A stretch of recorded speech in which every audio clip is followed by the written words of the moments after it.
Assalomu alaykum do'stlar. Andijon viloyati Buloqboshi tumani yana bir klientimizga uyni oldi ayvon qismiga veranda qilib berdik. Akva Zolotoy dub profillarda kvadrat metri 630 ming so'mdan tushdi. Sizlarni qilgan ishimiz bilan tanishtirib o'taman. Klientimizga Akva Alumin Aldox 1 profilidan foydalangan holatda verandasini qilib berdik. Ustunlarimizni oldi ko'rinishini alikafon bilan o'rab berganmiz. Har bir verandani oralig'ida bittadan deraza ochib berdik. Juda ham mustahkam va chiroyli holatda qilib berdik.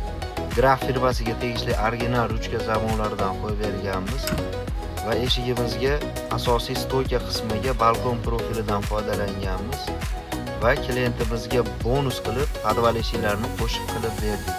Ko'rib turganingizdek juda ham chiroyli holatda. Verandamizning ichki qismidan ko'rinishi, montajimiz juda ham chiroyli holatda bo'ldi. Klientimizga juda ham yoqdi. Romimizni ruchkalarini eshikka mos ruchkalardan qo'yib berganmiz. Kimga shunaqangi xizmatlar kerak bo'lsa, pastda nomer qoldiramiz. Vodiy bo'ylab yetkazib o'rnatib berish bepul. Alukin jamoasi mijozlarni xursand qilishda davom etadi.